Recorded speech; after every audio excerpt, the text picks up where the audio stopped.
Okay, so today's daf yomi is dedicated for Shmira for all the Chayalim, Hatzalah for the Shvuyim, Yeshua for Am Yisrael, Refuah Shlema for all those wounded. The mission on the bottom of 108b tells us a person says, Heicham Piktoni. He says, Reuben says to Shimon, where's my deposit? Shimon says, Amaro Avad. He says, I lost it. He says, Mashbiachani. He says, take an oath.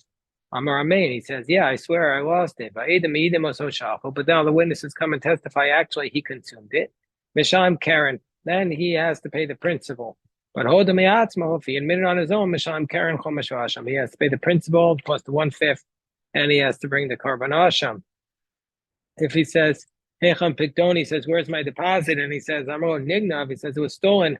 Mashbiachani, I make you take an oath. Amar Amein, he says, yes, indeed, I swear. The witnesses testify that it was stolen.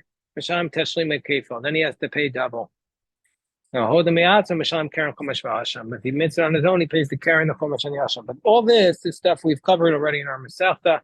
This is the case of where the guy who's the Shomer says Toin Tanas Avad or Toin Tanas Ganef. All this we've had before, but now we have a new case. Somebody Rahman al, why would anybody ever do such a thing? He steals money from his father. Then he swears to his father that he didn't steal it.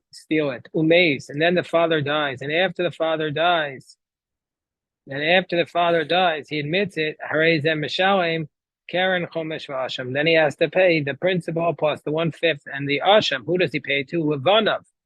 So most say that this means to the father's other sons. It could also mean to his own sons, or to the brothers. Most understand it to mean his father's brothers. And so he has to pay back the money. He stole it from his father and needs to pay it back. He has to pay it back because he has to fulfill the mitzvah of returning it. He has to return it to somebody. Well, let's say he doesn't want to do it. He can't afford it. He has no money. He can borrow the money. And then can borrow the money and give it to the brothers, and then the creditor could come and seize it from the brothers. So that way he fulfills the mitzvah of paying it back. And this is most say that this is not a biblical commandment to pay back this money because he's really the one who stole it from himself. So therefore, this is what he does. Ha'omer with no, somebody says to his son, Konem iata nana mishali. So somebody says to his son, I take an oath that you're not allowed to benefit from anything belonging to me. It may, if he dies, you're shenu. Well, since he only took the oath to benefit from him, that expires on death, and so therefore, if he dies, then he can benefit from him.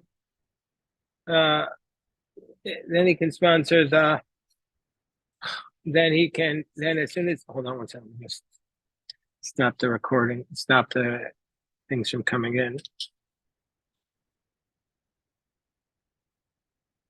So then, under those circumstances, once he dies, he can have benefit from it. But let's say he says, so he says, you can't have benefit from me on top of 109a, kufta, someone else. So my life for him is death. In Mace, and if he dies, you're a sheno. Then the son cannot inherit him. The yafzer of one of he has to give back the money to his sons or to his brothers. Let's say he has no. If he has nothing to eat, so then what does he do? He borrows the money. And then the creditors come and they take the money from the estate because that's his estate. So he's not getting the money directly. Okay. Now, Amar Rav Yosef, when we said that that if somebody steals from his father, he has to return it even to the sons or the brothers. Let's say there are no other heirs. You have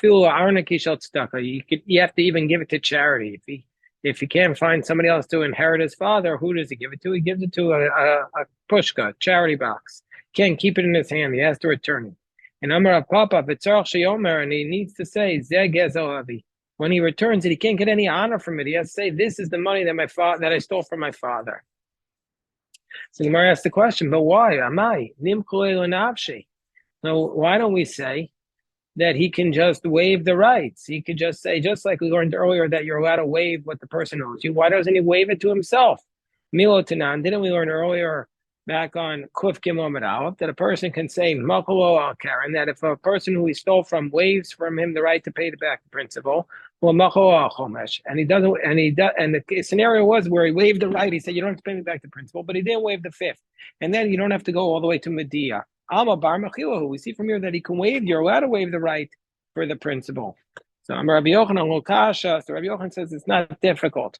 Ha Rabbi Yossi Aglili, Ha Rabbi Akiva. So it says this is Machokas Tanaim.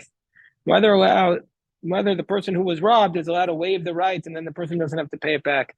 It's Machokas between Rabbi Yossi Aglili and Rabbi Akiva. The Tanya we learned in a brayso. Says Vim Ein Leish Goel Shiva Hasham. That if this talks about a case, concept here is where you steal from a convert, and the convert is like somebody who's newborn, so he has no halachic relatives. So if he has nobody to pay him back the money we stole, and it says in the pasuk, you give it to the Kohen. If there's nobody to pay it to, you give it to the Kohen.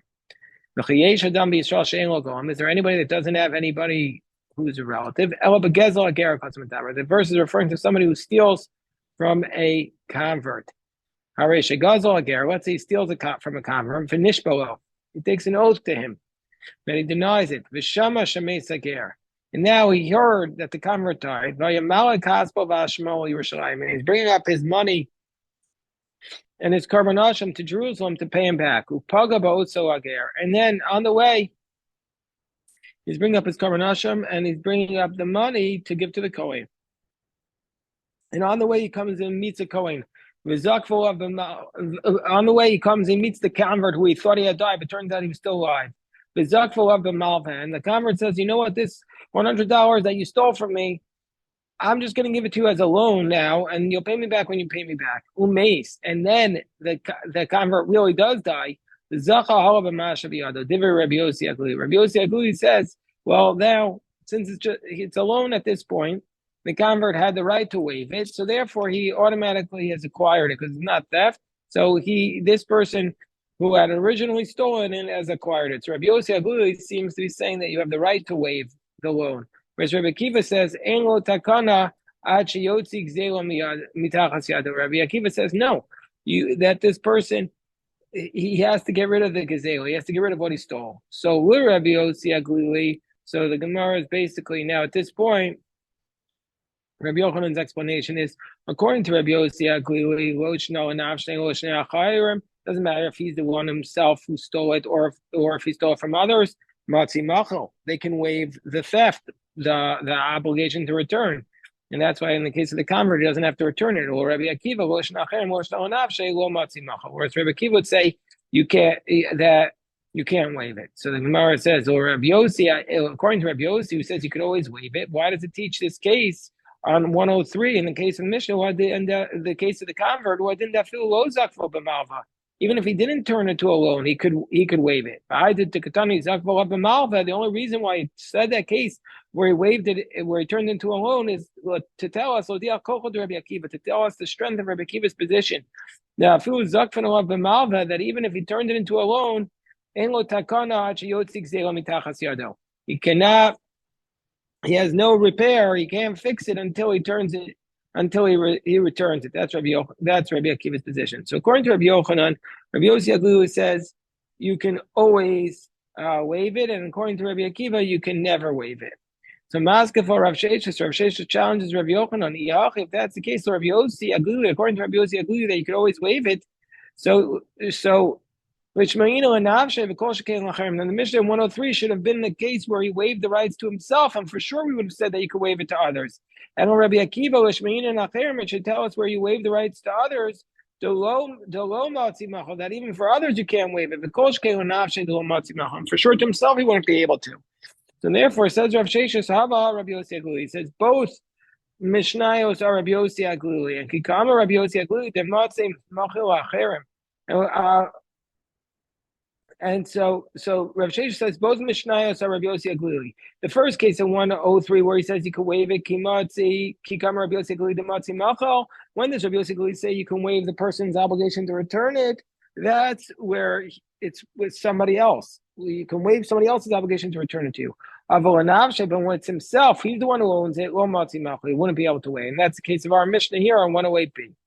So if that's the case, so Amai Zachahala B'Masha B'Yado. So if that's the case, in the case of the Brisa, where he stole from the convert and then the convert turned it into a loan, why does he acquire it if, according to, if it's himself, he can't waive it? So why did he acquire it? So there it's because Mishum Dezak Fenolav B'Malva, because before he died, the convert had turned it into a loan. That's the way Rav Sheshas explains it. Rabbah takes a different approach. He says, Hava Rabbi Akiva, both cases are Rabbi Akiva, who says that you can't waive the right. When does Rabbi Akiva say you can't waive it? That's the case of 108, is Rabbi Akiva says you can't waive it for himself. But with respect to other people, and the case in 103, the Mishnah 103, it's for others, therefore I can waive it. The Gemara says, Miklas, we see from here, according to Rava, that on top of 109b, that he's of the position that Rabbi Yossi Aglu Savar Afilu Navshe Nami Matzi Machal. Even for himself, he can waive it. If that's the case, El Gezel Ager de Kamar Rahmana. So if you, according to Rabbi Yossi Aglu, you can even waive it for yourself. When the Torah says that if you steal from a convert, you have to give to a Kohen. The a Kohen, if it's always yours, in your possession, you stole from the convert, just waive your obligation to return it. So Amarava Achamayaskinan Kishagazel Ager. No, what the Torah says they have to return it to the Kohen. What are we talking about? When you steal it from the convert, Vinishbalo, and you swear to him, and then you swear you deny that you owed it, Umesager, then the convert dies, Vahodo Achar Misa, and then you admit it after death. To be Ine de Odo, at that moment when you admitted it after death, since there was nobody to claim it, Kanu Hashem. Hashem acquired it, and Hashem acquired it. Hashem stepped in the place of the convert, acquired it, and gave it to the Kohanim.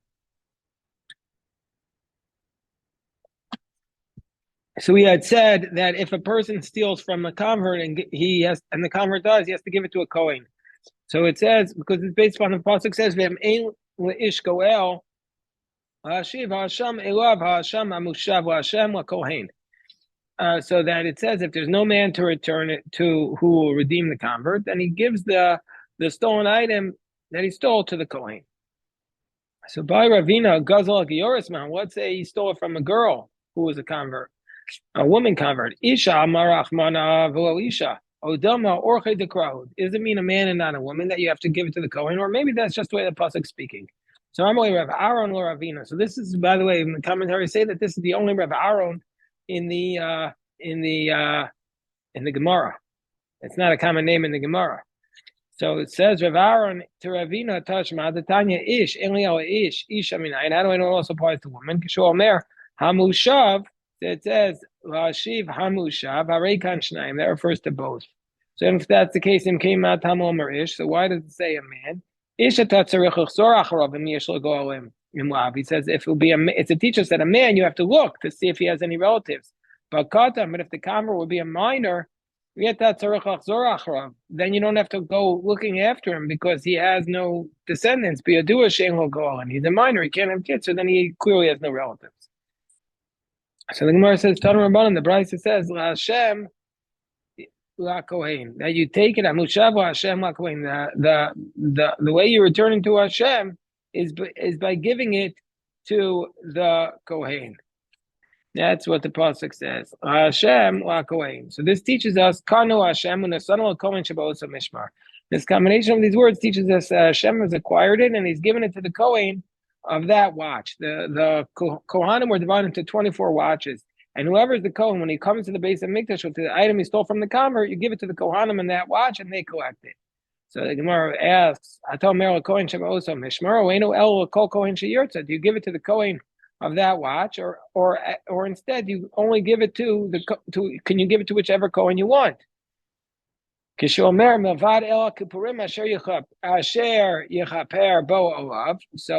Kohen Shabbos Mishmar. Just like you have to bring the Korban Hasham to the Kohen who's serving in the temple at that time.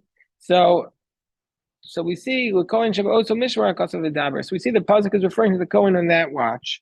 And there in the Gemara it says, Tanur Rabbanan Harei Shaya Gozel Kohen. Let's say the Gemara brings a brisa about somebody. What about if the person who steals from the convert is himself a Kohen? Let's say you steal from the Kohen. How do we know that you can't say, let's say Mr. Cohen steals from the convert. And how do we know that he can't say, Mr. Cohen can't say, well, since this money is anyway going to the Kohanim. And anyway, right now I have it. Yeah, Shali, let me just keep it. Why should I give it to the other Kohen? I'm a Kohen. Vidinu, and his argument is as follows: if the a regular Jew would bring the money that he stole from a convert to this mishmar, he said, I would get my portion with my brothers, the Kohanim. In B'Shel Acherem, who Zocha B'Shel Atzma will call Shekem for sure. And then if I'm the one who brings it, I should be able to take everything. That's his argument, which is a weak argument because if other people come, he doesn't get the whole thing. He only gets his share with the other Kohanim if somebody else brings it. And here he wants to claim the whole thing. So the Gemara rejects that. So Rabbi Nassan says, he has a different Tavachomer. He says, Ma davar she'en lo chilek bo ad she'yikanes b'rishuso. Just like something that he has no share of. What is this referring to? Rashi tells us, let's say there's a Kohen who volunteered a carbon. That he made an adava to bring a carbon. And we're going to say later on that a Kohen, even though the people whose turn it was to serve that time, that's the Mishmar, that they are the ones who do all the karbanos. A Kohen has the right to come and bring the carbon whenever he wants, even though it's not his watch. He can bring his own carbon. And then when he does it, he gets the meat and the skin. So therefore, Rabbi Nazan says, just like something that he has no portion in, unless just like a carbon that a different Kohen brings to bring it. He can come and bring his carbon. He doesn't need to give it to the Kohanim. And nevertheless,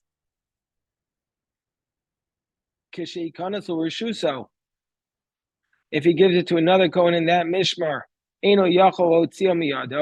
then he not only has the right to bring it whenever he wants, he also has the right to give it to any Kohen he wants. If he gives it to another Kohen on that mishmar, they can't take it away. So something that he does have a portion of before he comes into his domain, because if he steals the convert,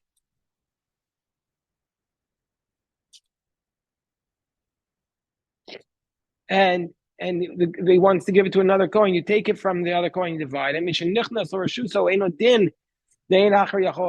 For sure, somebody else cannot take it from him. So the Gemara says, no, that's not a good kavod chomer. Well, if you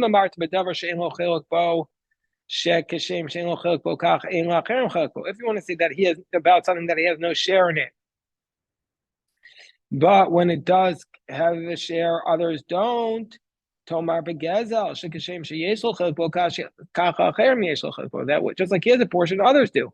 Ela gzelo yotzi min tachas yadu mischal kochol echav hakohanim. So we're saying that if he stole it, we take it away from him and we give it to all the kohanim. The Gemara challenges this brisa. Gemara says, how could you say from the brisa that a kohen who steals from a convert, we take it away from him and we divide it up amongst all the other kohanim? V'aksiv v'ish es kodashav lo yiyu. It says that a Kohen could bring his karbonos by himself whenever he wants, and he gets the meat. And so therefore, so too here also, he could bring the gazel ager, and he could get a portion of it. So Hachama Eskinim a Kohen Tamei. Now we're talking about a case, the Bryce is referring to a Kohen who's Tamei. So therefore, generally speaking, Kohen does not have to bring his gazela to other Kohanim. But here we're talking about a case about a Kohen who's Tamei, and he can't bring the carbon on himself. And so therefore he has to give it to the Kohanim of the Mishmar. And so therefore this gazela that he brings back, he also has to give to them. Gemara says, even Kohen Tamei, davar sheyesh lo chelek bo mi yislei. Why do you say he has a portion in it? He doesn't have a portion. Ella, so the Gemara says, asil Kohen mistei achuza. So what's the reason why we take it away from the Kohen? Give it to all the Kohanim. We learn it from Xer Shav from a Stei Achuza. Stei Achuza is a field that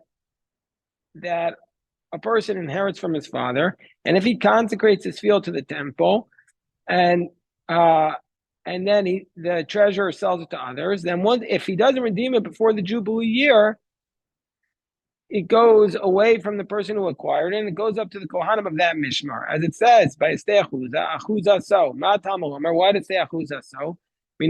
Kohanim beyovel, Kohanim, How do we know? Let's say there was this field that was supposed to go back to the Kohanim in the Jubilee year, but before it happened, one of the Kohanim came and redeemed it. Minayin Shlo Yomer. How do we know that he's not allowed to say Hoel? The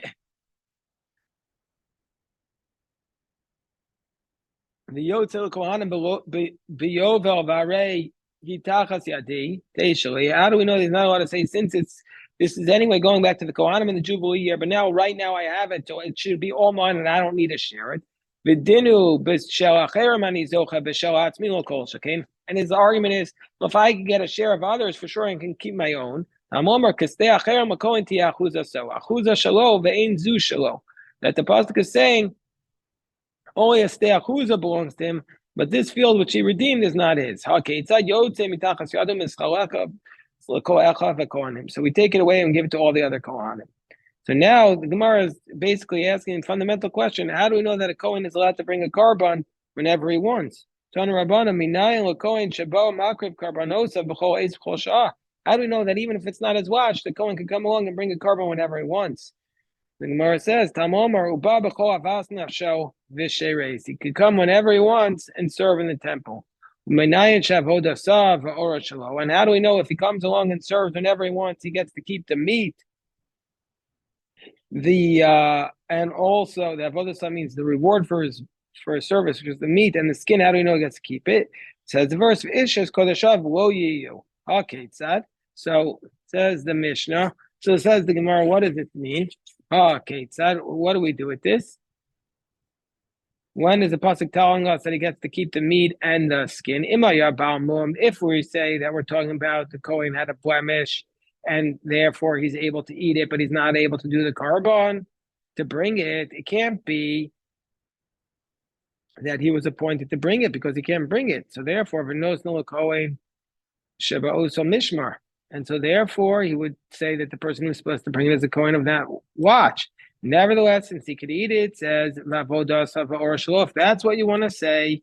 That even though he can't bring it, he gets to tell a different Kohen to bring it, and he gets to do it. And or Vimayazakin, and if you want to say that, or maybe if he was old or sick, do you want to say that this is what it's referring to? If he would be a blemish, he would give it to the Kohen that mishmar, and he would get to eat it. But if he would be sick or elderly, where he could bring it, but he can't eat it, he would give it to whichever Kohen he wants to bring it. And so since he's not able to eat it, he can't appoint another Kohen, if that's what you want to say. So first of all, the Gemara says, first the Gemara interrupts and says, how can we have such a sick or elderly person? If you want to say that he could do the service of avodas, he should also get the meat and the skin. And if he can do that avodah, then how can he appoint an agent to bring it and then give it to whichever Kohen he wants to bring it? So Amar Papa that he can do the service through distress, through great difficulty. So he could appoint somebody to do the service. If you're eating just in duress, that's not called eating. That's called achil gasa. It's obscene eating. So anyway, the Gemara says, the Gemara is going to go on here, but we'll stop here. The recording this today's stuff. If anybody has any questions.